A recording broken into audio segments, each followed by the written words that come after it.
They put all their chips into one dip and didn't save some chips for other dip. What I'm trying to say is, hello. Welcome to another episode. So, Cornback Kings Talk. I'm your host, Reed. And it is time for That's So Kings, the podcast. And let's hop into this podcast for real. Good day, LA. This is That's So Kings, the podcast, episode 4. Whether you're listening on one of the following audio networks, aka Buzzsprout, Apple Podcasts, Spotify, Google, TuneIn, hopefully Pandora and iHeart when this comes out, and many others that you can find wherever you get your podcast from, all the podcatchers, or heck, if you're watching my actual face online on YouTube, hey, that's great too. At least you're here talking Kings hockey or listening to me talk Kings hockey. And I have a trade tree, and you like what we said in the Jeff Carter one video. They're quite fascinating. I want to go back and take a look at a trade that happened 8 years ago, I believe in. And it was the Mike Richards trade to LA. Let's get started. Mike Richards and Rob Bortson, who was just a contract Philly wants to send it to us, went from Philly to LA. Richards obviously won 2 cups with us, but had a very public falling out. As if you look in episode 3 and episode 1, I referenced to that, where he's on the books for as long as Bryce Harper's actual contract. It's a bit of a long story, but back to what we're really talking about, trades. He was flipped for Wayne Simmonds, Brayden Schenn, who was a first-round pick, and a second-round pick in 2012. Simmonds and Schenn were the 2 instant guys that became part of Philly's young core that went places in the playoffs, but didn't add up to much. Simmonds got flipped to Nashville for Ryan Hartman, and then now Simmonds is now in Buffalo, but he's out of the trade tree because once your contract expires, you hit a big X. And as for Brayden Schenn, on the other hand, he was only 20 when traded, so he had all of his prime to develop and be an established player. A couple years ago, he was flipped to St. Louis for the contract of Jori Lehtera, who went bye, and 2 first-round picks that turned up being Morgan Frost and Joel Farabee. Those 2 are young guys in their lineup. And what does St. Louis do with Brayden Schenn? They win a Stanley Cup. So to the Blues fans out there, you have your cup. But that second-round pick actually didn't amount to anything for Philly because it got traded to Dallas. They sent that pick to Dallas and another deal for Nick Grossman. Dallas flipped around that pick, and it became Jay Gensel. Well, Devin Shore went to Dallas, but after a couple times, the trade, and it became Jay Gensel is what I'm trying to say. And Gensel is a decently played player in Pittsburgh, which is fascinating because you don't expect guys in the 3rd round to do anything. Maybe 1st round, yes, definitely, but 2nd round, well, better than 3rd round is more the 4th round is, ooh, we could have a dime in the rough. And then 5th through 7th is magic beans. You just flip a very, very high-sided dice. Fellow Ducks fans who know who Devin Shore is, yes, he's now on their team because the Ducks were trying to get more youth into their lineup, and they traded Andrew Cogliano, straight up 1-for-1 for Shore.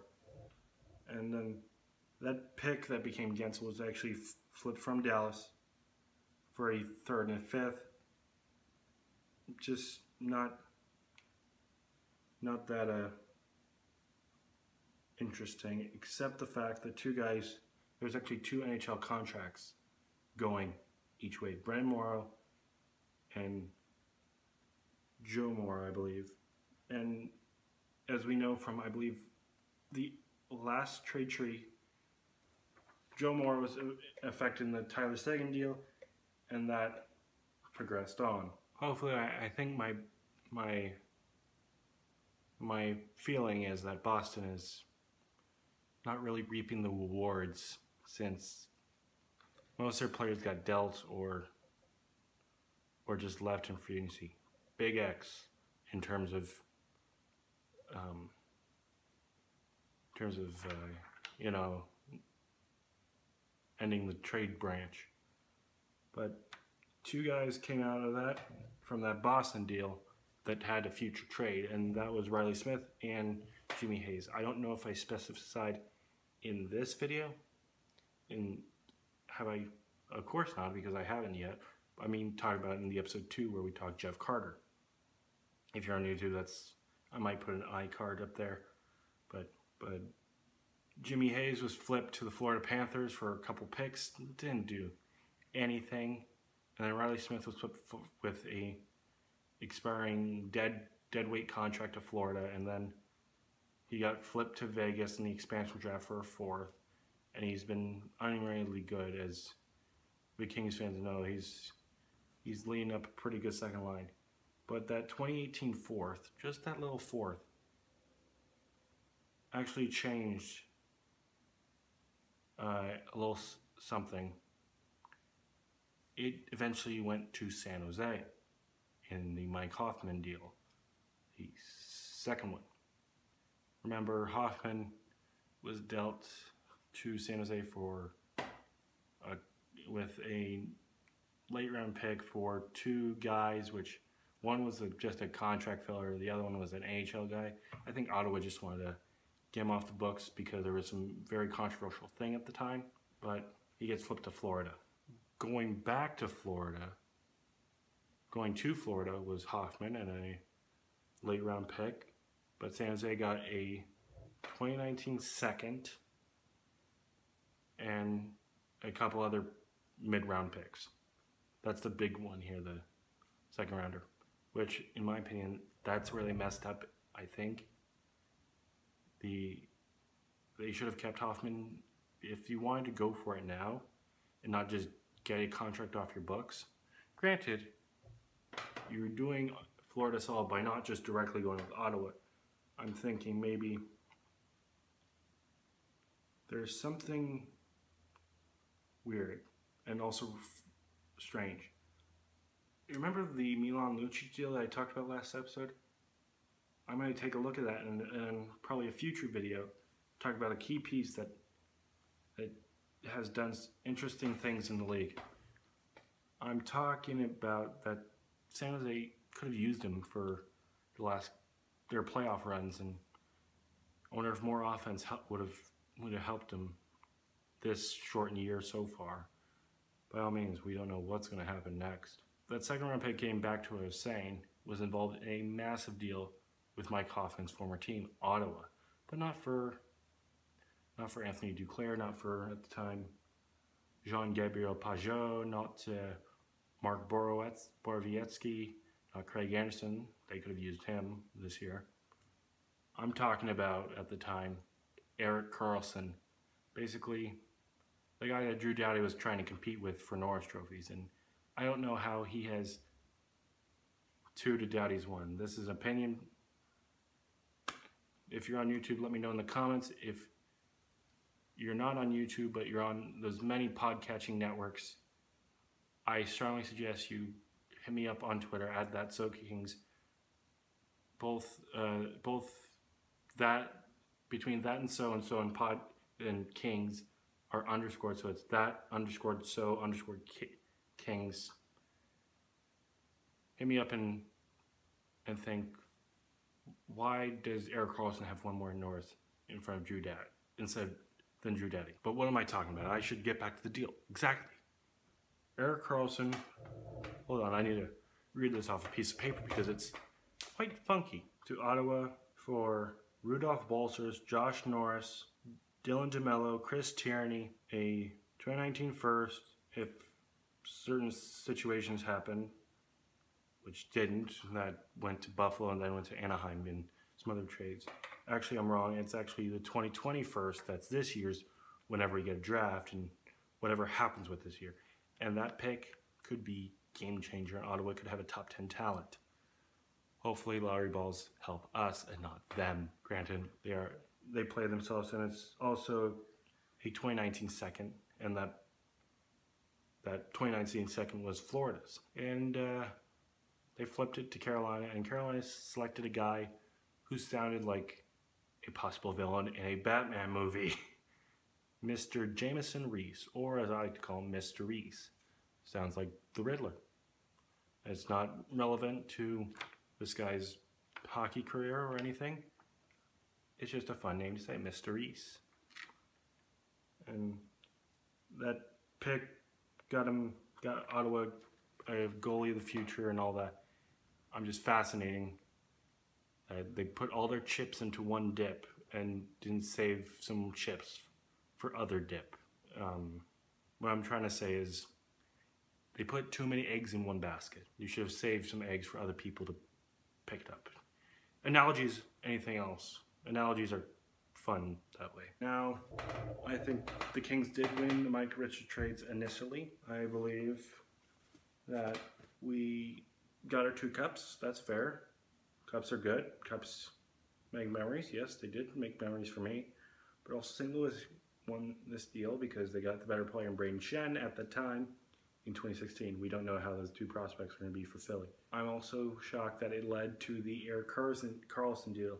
How something helped the Kings and also weaken our biggest rival more than 6 years later. I'm just fascinating. I don't know what else to say. But I did leave out a couple like draft positioning trades that you get picks. No players of name outside of Gensel, Mr. Reese, just guys that are interesting. There was nothing really to expound. There's no like, ooh, they trade up to select blank. There's no like super diamond in the rough. And nope, just some guy playing in Europe. Well, until this mess started. I don't know what is going to happen to the end and when will this trade tree stop. It might still be growing in the next couple of years because I think they have to give up. San Jose could have given up. They could have given up a 2019 but deferred it. So, well, that was already because of Buffalo. So they're definitely giving up 2020 and possibly 2021 because of his re-signing. And if maybe the answer is he won 2 Norris is because he played in a more hockey-friendly market. Granted, haha, LA. These random thoughts that you think about, and they're just mind blowing. I'm really lost for words on how certain GMs make very terrible decisions. And just take a look. This trade impacted one of the most controversial trades still to this day, as in the Tyler Seguin deal. Why did Tyler Seguin, in his 3rd year in the league, 3rd or 4th year in the league, need to get traded? Was it something you did? Was it production value? No, because hockey guys are strange.